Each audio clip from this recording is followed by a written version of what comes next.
మనం గ్రీన్ పెసలతో పెసరట్టు చేసుకుందామండి. ముందుగా ఇవాళ మార్నింగ్ ఈ డబ్బాతో 2 డబ్బాలు పెసలు నేను తీసుకొని నానబెట్టుకున్నాను. అందులో 2 డబ్బాలు ఇలా డబ్బాతోనే పెసలైతే ఒక పావు కప్పు బియ్యాన్ని మిక్స్ చేసుకొని నానబెట్టేసుకున్నామండి. రోజంతా నానబెక్క ఈవినింగ్ దీన్ని మిక్సీ కొట్టేసుకున్నాక రెండో రోజు ఉదయం మనం పెసరట్టు చేసుకోవడానికి ఆ పిండి రెడీ అయిపోతుంది. ఇప్పుడు పెసరట్టు బాగా టేస్ట్గా రావడానికి ఈ సైడ్ పచ్చిమిరపకాయలు 3 తీసుకున్నానండి. 2 పచ్చిమిరపకాయలు, ఒక రెడ్ కలర్ కూడా తీసుకున్నాను టేస్ట్ కలర్ కోసం. ఆ తర్వాత ఇలాగ ఒక రోట్లో ఈ 3 పచ్చిమిరపకాయలు దంచుకుందామండి. దంచుకొని జీలకర్ర 1 స్పూను, దీంట్లో ధనియాలు కూడా ఒక 2 స్పూన్లు ఈ స్పూన్తో వేసుకుందాము. వేసుకొని బాగా దంచుకొని ఆ పెసరట్టు పిండిలో కలుపుకుందామండి. ఇప్పుడు మన పెసరట్టు మిక్స్ చూసారండి రెడీ అయిపోయింది.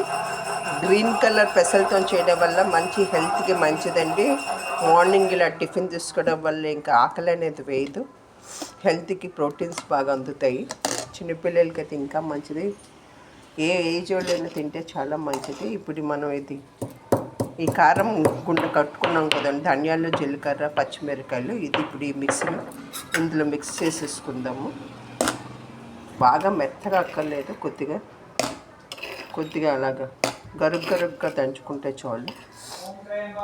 ఇప్పుడు ఒక ప్యాన్ పెట్టుకొని దోసల పెనం పెట్టుకొని దాంట్లో ఇలా వేసుకుందామండి. 1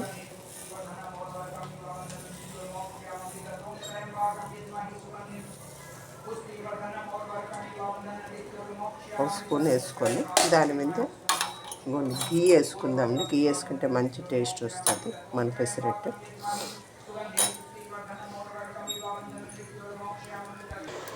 నా డాగి చూసారండి అలా పడుకొని ఉంటా.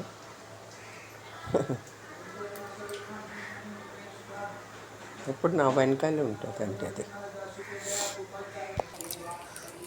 గ్రీన్ పెసలతో చూసిన పెసరట్టు విత్ గీ అండి. చూసారా, చూడడానికి కూడా బాగుంటుంది, తినడానికి కూడా మంచిదండి హెల్త్కి.